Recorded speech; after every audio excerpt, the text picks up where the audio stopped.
Hey everyone, Faraaz here. I recently got into the stock market, learned a little bit about investing, tiny bit.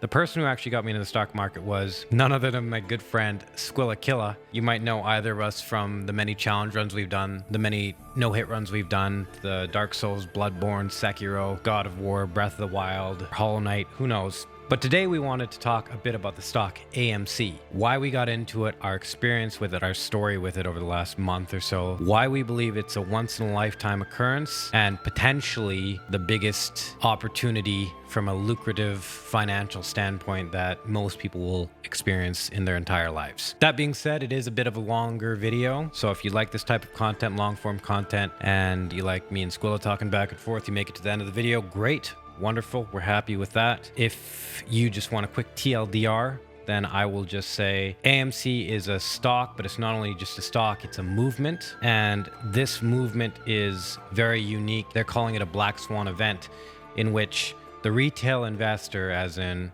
all of us, have for one of the few times in history all of the power in their hands. As long as we hold on to this power that we have in our hands, then it will be one of the most lucrative opportunities in our lives. It will be one of the biggest transfers of wealth in our generation. I hope you enjoy the discussion, and if you do, like, comment, subscribe below, all of that stuff, and let me know if you want to see more of this.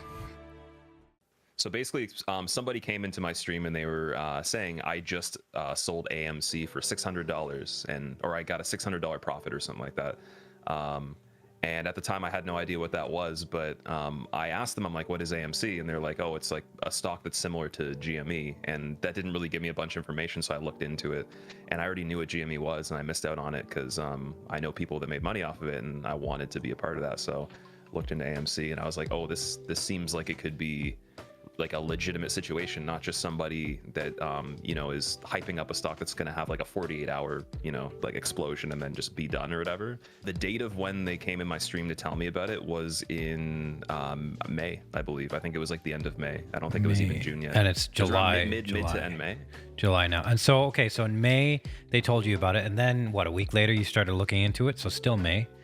I was looking into it literally the night, like the same day that the guy told me about it. I was already researching. I researched every single day from then till even now. I still do research almost every single day, just keep up with the news. And then also it made me realize that this was something so big that I actually liquidated all my crypto for Ethereum. I sold all my Ethereum, and ironically, I got away with making quite a decent escape with that, because now Ethereum's down so much that I would have lost a good $1,000 or something like that. Is it? How much is it down? It's down to 2,200 right now. The last time I checked, roughly, like on average, it sits around like the lower 2,000s. I bought Ethereum in the 2,000s, but then I profited off of it. So actually, it went back down. So I'm nearly broke even, but I didn't lose as much as I would have. And then I actually made more money with that money off of AMC immediately by flipping it. And I'm like, yo, I need to keep putting more money into this. And then this is around the time when I talked to you about it. Right. And so, okay. So May, told you about it that night. You started looking into it. Later on, you sold off some of your Ethereum. But what price did you get in roughly? Like when in May? My average across the entire board, or we'll just go with like the amount of original shares that I had planned to acquire, which is roughly 100. Yeah, is what I wanted. I got up to around 80 of them at the cost of I think it was about 44.01 or something like that. 44. So technically it was lower than 44, but it went up because I kept buying more at 50, you know, even a little bit at 60. Yeah, like a tiny and I bit. think you bought a little bit at 26, didn't you, or something like that? I bought some in the 20s. Yeah, I did buy some in the 20s. And that's why like everything altogether averaged out to 44. And across the board, I would say I'm still probably in the 40s for every single platform that I trade on and every single account that is open with shares. I have 3 different accounts with them. So yeah, and so these guys were at the $5 and $8 mark. That's where they were warring with the hedge funds. That's when it was originally being shorted into oblivion, right? And then it went from 9 to 19. I think went back down, maybe, I'm not sure. And then we can look at the chart, actually. We can bring the chart up. Yeah, we can bring the actually chart look up at it. And then maybe Dan can edit it in. Yeah. And then, so they were like warring for a very long time, saying, okay, we got to buy. Okay, they're still shorting it. They're still shorting it. They're still shorting it. So they've been shorting it for a long time. They've been shorting it since January. And shorting it, what that means basically is the hedge funds have been betting against it. They have been putting money into the stock to bet against it. That's the most simplified version of it. And that, of course, lowers the price of the stock when people do that. So retail, as in me, Squilla, and everybody else that's not a hedge fund or an institution, have been saying, okay, we're going to buy it or do call options or whatever and raise the price up. So when I say warring, what I mean is that the stock has been being pulled in two directions, up and down. And they've been fighting for support levels. And as the movement's got more and more popular, the stock's gone from $5 to $8 to 19 to 26. Then it was 32. That's when you told me about it. The day you told me about it, it was 32. I was too late because I didn't get it in the market until the next day. And I didn't know anything about the stocks on that day. But that day when it was in the 20s, just to clarify, we're talking May 27th.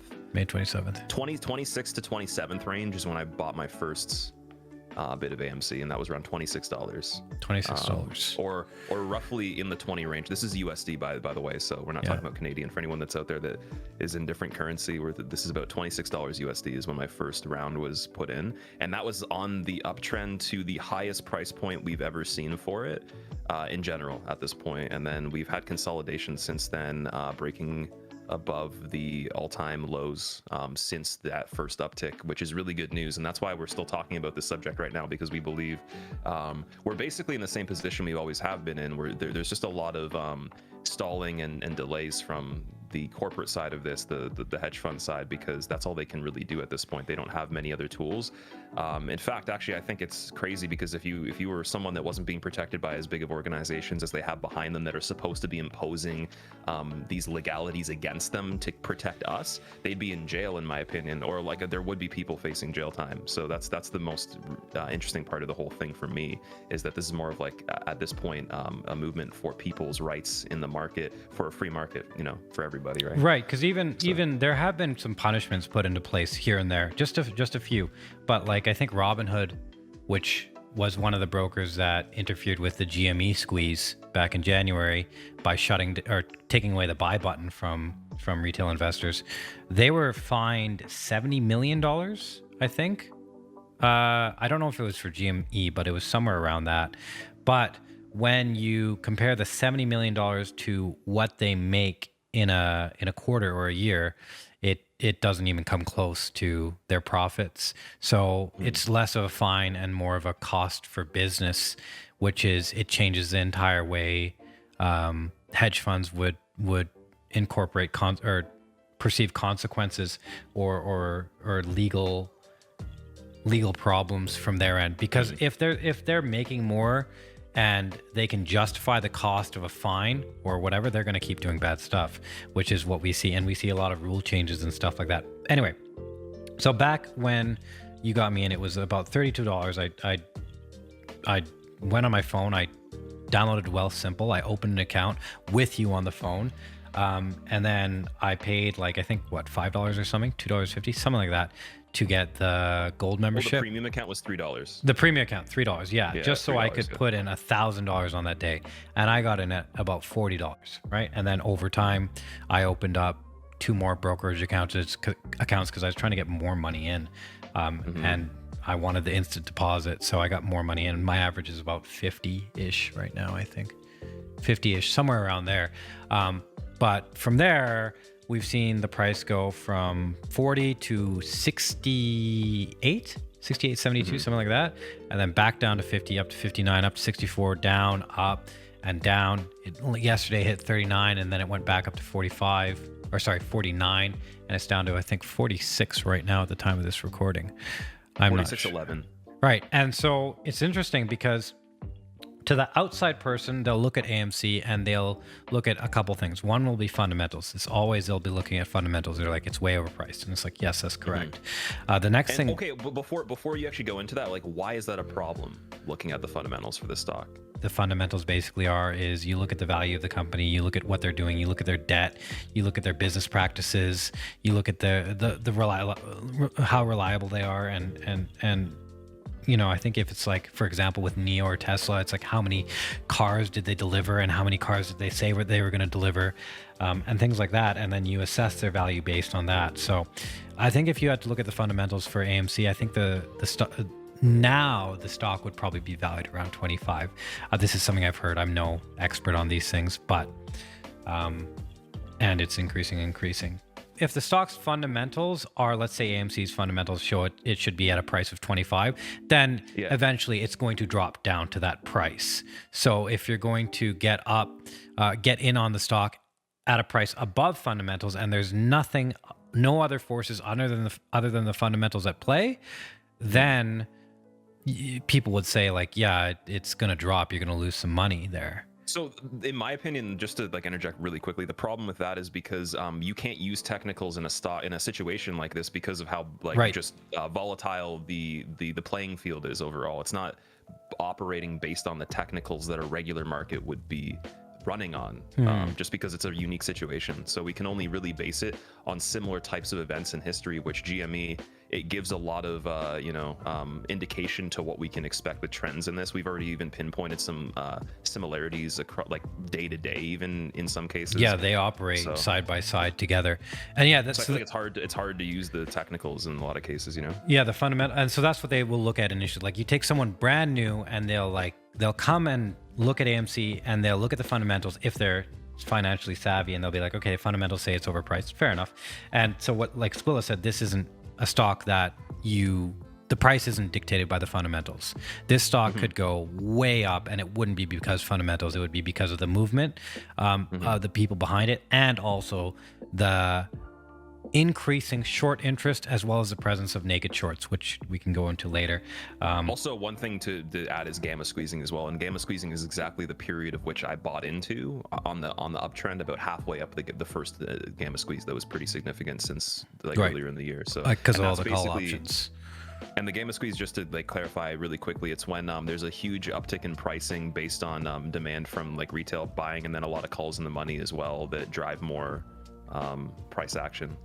So call options and stuff like that can affect it as well. You take a new person, like let's say if I take my dad or something, I'll tell him, hey, AMC, he'll look at the stock, be like, yeah, fundamentals aren't great. It's very volatile. I don't know if I want to put my money in it. I don't know if I want to, take the risk and stuff. And that will be the surface of what they look at. And it's very hard to explain to them that this stock is allegedly a black swan event. That's what they're calling it, a once in a lifetime event, and why it is that way. And no matter how much you explain, there'll always be some resistance. So with this, I wanted to say, okay, the stock is being shorted and has been being shorted for a very, very long time. Not only that, but there are illegal practices going on, and naked shorts. They've been unveiled too. They've been unveiled in a long time. There's been like action taken against people using loopholes and manipulation. Right. Yeah. There's been a lot, and laws have been changed, and there's a lot of attention on this from different individuals across the landscape, not just retail investors. There's lawyers, there's people who specialize in dark pool trading. There's all sorts of people. And what they're all saying is, hey, the hedge funds that are shorting the stock, mainly allegedly Citadel, they've been caught in a really, really bad position, and they could go under. It could be the biggest redistribution of wealth in America for a very, very long time. A life-changing money event for many millions of people. If you do a quick search on it, what you're going to find is you're going to find a lot of FUD, fear, uncertainty, and doubt, being spread by sources that are tied to the hedge funds that are shorting this stock. So there's a lot of media and articles saying don't buy AMC, or hey, AMC is a bad choice, you're going to lose your money, or saying hey, what you were saying. Yeah. Oh, go ahead. Sorry. Like AMC, the squeeze is over, which it isn't. The short interest is still 19%, I believe. The squeeze is over. Here, try this stock instead. And they named Clove, they named Torch, they named a bunch of other things. I think it was BlackBerry. Basically, what you see is they're doing everything they can to take your attention away from AMC. And this is covered by YouTubers on the daily. Often, like daily, they're covering this and saying this is what's happening, going through the articles, going through all the misinformation and stuff, and saying, yeah, they are trying to do everything they can to get you and your money out of AMC, even if that means losing money somewhere else, because the amount of money they're going to lose in AMC is it dwarfs the amount of money they might lose in Clove, or they might lose in Torch, or Right. anything like that. We're basically in the end game, and our strategy is mainly just the the very objective and technically simple method of holding what you have, and that's it. Whereas their end game objective now is literally playing on emotions of people and making people question their own actions, because there's no other tools they have left to actually do anything other than make you question yourself. That's it. It's really not working. It's not And, working. Yeah, no, when it I went mean, down to it's doing- 39. And the reason you can see that it's not working is because you'll see an attack on the stock if you pay attention to certain types of ladder attacks that we've had in the past on the shorting side. When you see the big dips, the price action and like the volume following it, and especially like when there were more rules implemented with like the asset tagging, where you can't reborrow an asset that's already been borrowed before, and where there was the rule of the 10% interest drop where you can't short it because the change in what's it called, the price change in percentage was so great that there's no shorting allowed on that day. When you see those days and you see the jump ups and stuff like that, it's just so quick, it's just instant, and it's like it'll break above like previous resistances, and then it'll keep going too, and you can see it just wanting to run. And that just simply wouldn't happen if people just were like majority were all kind of checked out on their emotional tolerance for this and stuff like that. So I think the best thing you can actually have is just no emotion invested at all. That's what they kinda where say. I'm at. It's like I know that like I could be in a position where, let's say something goes wrong, there's the possibility in the spectrum of everything that I lose out. It would be a bigger loss for me, like you were saying originally, to not be a part of this, just because of how many things are riding on our side for this, and how big of a change it'll make in the world after too. Yeah, why don't we go over the pros and cons, just Sure. with what you said. So for example, for me, the way I see this is, well, look, I could lose some money, and it's money I could make back in a year or whatever, however long it would take, but it's money I could make back, and that would be the downside, and that would suck. That's a con for investing in AMC. And in general, just in anything. In I think anything, you yeah. always have to take a risk, no matter what it is, to some degree, but it's a calculated risk, and that's why a lot of people that are more intelligent with this kind of stuff, they don't count it as much of a risk. It's just one of the rules you gotta accept when you get into this. But if you're smart, it's like you know what's up. Yeah, so that would be, okay, here's a risk. I'm going to take a risk. If it goes bad, I'm going to lose a bunch of money. That's the negative, right? That is if I invest in AMC and things go bad. Now, let's say if I don't invest in AMC and things go really well, or even just well, the negative would be I missed a life-changing opportunity, and I would regret that for the rest of my life. And I think that regret that I would feel for the rest of my life is worth way more than the money I would lose by investing in AMC and AMC not working out. So AMC, I invest, it doesn't work out. I feel bad for a little while, but it's okay, because I'm happy I took the risk, and I wouldn't have done it any other way. AMC goes well and I don't invest, I would be upset with myself as a person for the rest of my life, because I'd be like, here's a perfect opportunity. I didn't take it because I was scared of losing some money that I could make back. And that's You have to, I think at the end of the day too, you got to take it as like, we've exposed so many things as the world, like the world itself, everywhere, not even just like North America, like Europe, Asia, like there's so many investors from everywhere internationally, like everywhere has literally came together as regular people that work 9 to 5s, people that maybe have like minimum wage jobs, people that might be even unemployed in some cases, people that maybe are employed and have whatever kind of sustainability, but all types of walks of life, literally doing the same thing with whatever they can offer for it, to expose so many corrupt things, that alone is a bigger achievement than the money you're going to make off of it. But because this is such a big event, it's not just about like a short profit, it's literally a life-changing situation, not just because of the revenue, but also, again, like the exposure we've already like uncovered for all of this can't be undone. It's like this stuff is going to be permanent now. Like the progress that's been made will stay for the rest of time.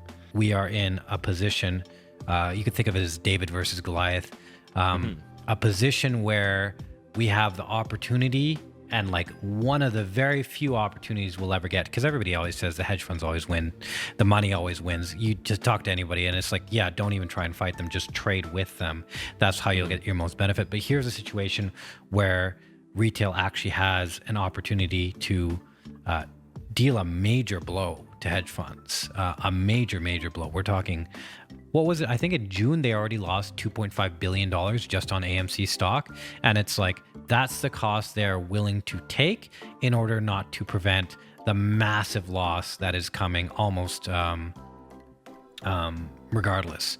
In the stock market, we are the little guy, and the big money, the smart money, is the guy. They get to determine everything. It's not a fair playing field. It's not a fair trading space. So here is an opportunity to shift that a little bit more in our favor and equalize things a little bit more. And you'll see a lot of people talking about that it's not about the money, it's about sticking it to the hedge funds or the unfairness in the market, which I think that's actually, that's a good topic, because at the end of the day, you have different types of people still basically like coming together for a similar effect. It's just their reasons for doing it might be different. So like me and you, we actually want to be part of a movement as well.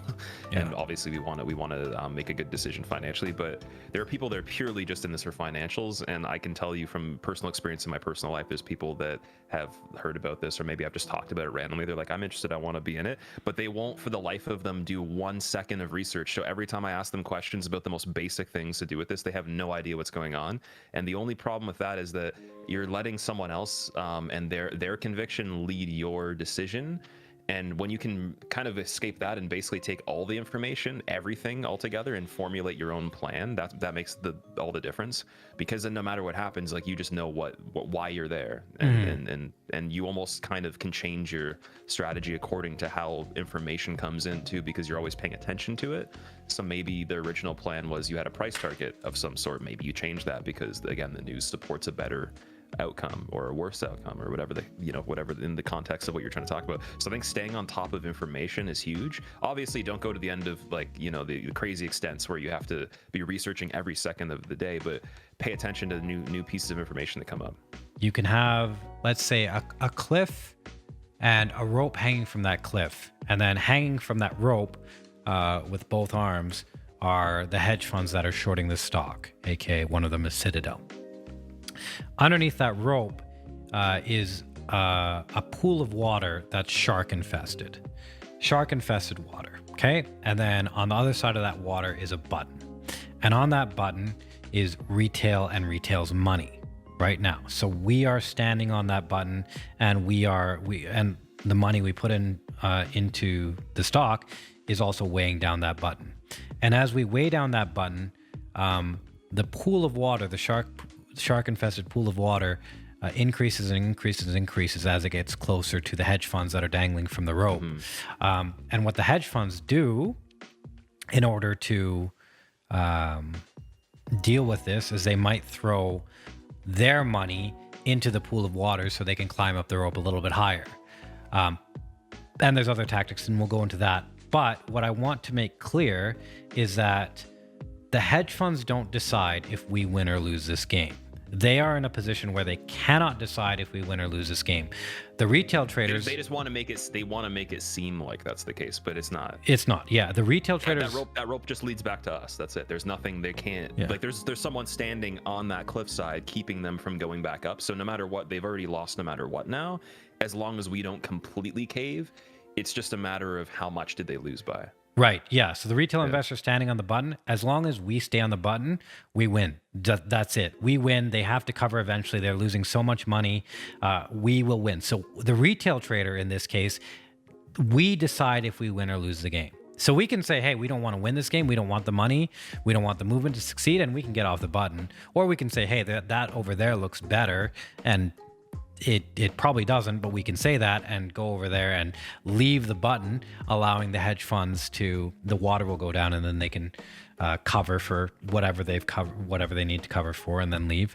But the point I want to make is retail investors decide in this case whether we win or lose the game. The hedge funds don't decide. The hedge funds, the ones that are shorting the stock, they have a bunch of tactics at their disposal.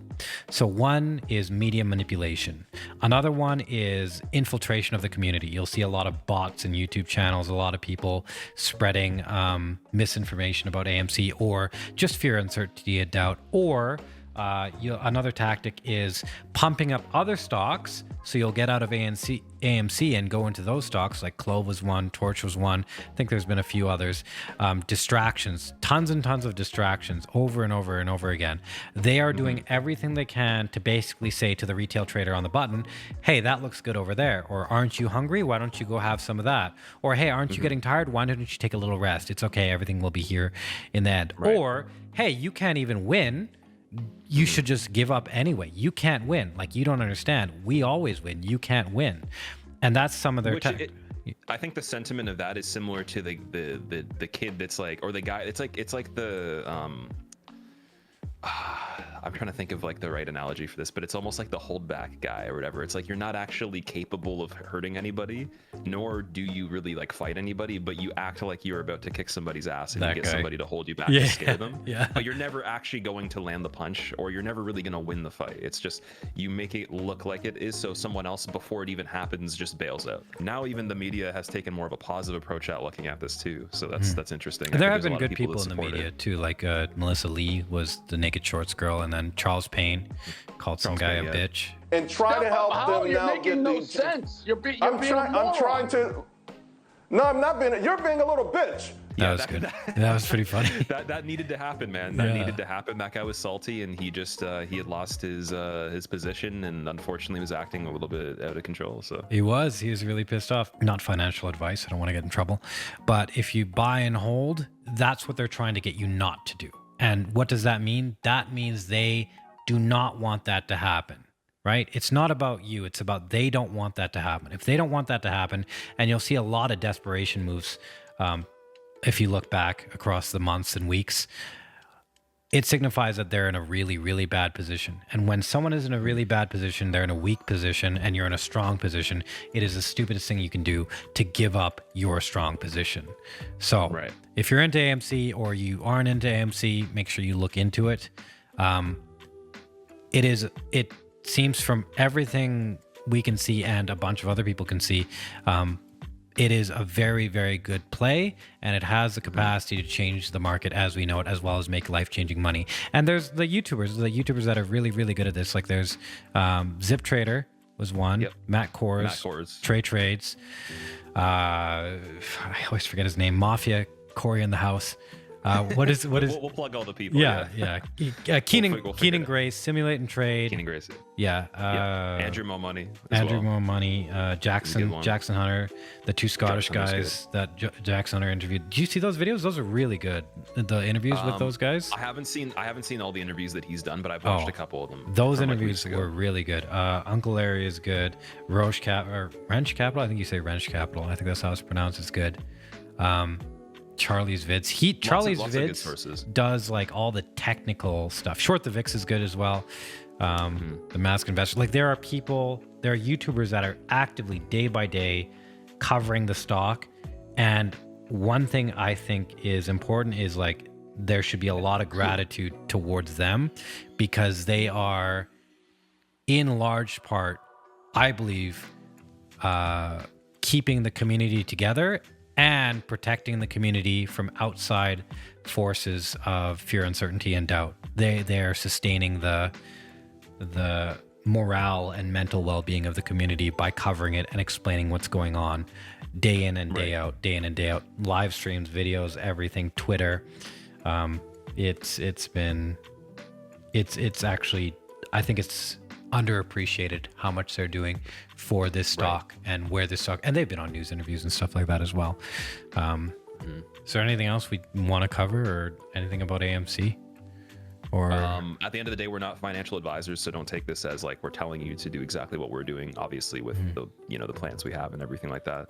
Not to get into specifics, but we hope that everyone that has it already is holding it, and if you are looking into buying it, it is something that's doing pretty well right now, and I wouldn't be dissuaded by the price action at all, because it's actually still really good. That's all I have to say about it. Yeah, it's like, hey, what was that story with the our editor Dan just told us a story about a car where IBM. So Yeah. it was a family member of Dan's was he was buying into IBM, and he sold right on the first little bit of action that it had when it ran up, before they became huge. And the guy bought a car and cashed out all of his shares. Little did he know it was about to, become insanely profitable. computer and in he every lost a lot of money. household. Yeah. Computer in every household, yeah. And he said it was the most expensive car he's ever bought in his life. Something like that. So could be And these AMC. are yeah. Could be AMC. I'm not saying it is or it isn't, but it could be. And I just, that's we just wanted to share what we've been experiencing over the last couple of weeks, couple months. We have all of the leverage and the power in the situation. The only thing we can do to screw ourselves is basically relinquish the power we already have and second guess ourselves. That's it. Yeah. And we decide if we lose the fight, and there are people actively saying, hey, you have the power, don't let it go. Okay. Also, I hope this is like a good lesson for people to show how powerful like individual humans are on the planet. Like when they 'cause a come lot of together. people that are in this, like we don't necessarily all know each other. Like I know you, for example, like we're friends, but like there could be someone watching this that doesn't, they'll never meet us, or like there's tons of people that won't meet each other, but they have the exact same type of thought process with this. And it's like kind of putting into perspective of like, we don't even have to have everyone on the entire planet come together. We could have a fraction of that, but it creates crazy things that you would not imagine are possible, because this was something that was taken advantage of in the market for so long with so many companies, and now it's finally we've caught the tiger by the toe. That's basically what happened. You got it. That's exactly it. We finally are in a situation where the powers that be in the markets have been caught with their pants down, and we happen to be in a position to catch them with their pants down. And so now we can either let them go and things can continue the way they always have gone, or we can say, hey, no, we got you, we're gonna cash out. This is and it's fair. It's no hard feelings. Like literally this is just the way it goes. I mean, like they wanted to play hardball, we're playing like legit baseball with normal rules. They're playing some other kind of game where they can they can throw flaming baseballs at us, and we're just trying to bat normally. That's it. Yeah. And I think someone said that 10 years from now, 20 years from now, AMC will go down in history as the most shorted stock in history, which is, I think it will be. Yeah. That is a big thing already. And it's like, hey, imagine having a chance to be a part of that and being like, nah, I'm afraid of losing some money, or like, some money I could make back. And it's like, yeah, but the risk you're taking is the price you pay for being part of that, potentially part of that whole movement of like, hey, that was a triumph for the retail investor. If you don't know Squillakilla over there or wherever he's edited into this video, I met him a long time ago. I remember meeting you a long time ago. Yeah, I remember meeting you a long time ago with the DS3 no hit run. Mainly focuses on Souls in his channel, talks about a lot of stuff, has a great voice. People love him. And if you like Souls, go there. He does variety as well. Also good at a lot of other games, like Cuphead. Played Mega Man. Did a bunch of stuff. Great guy. Met him in person. Twitch.tv/Squillakilla. Look for him in the future when he owns every single monitor company in existence and punches Jeff Bezos in the balls and smiles into the camera. If you like the video, leave a like. Your turn. And if you have any information regarding the subject of AMC with your experience, if you are invested in it, comment below how your experience has been so far, why you got into it, and if you haven't decided if you want to be in it or not, maybe ask a question if you have any for us. And if you dislike the video, you're a paper-handed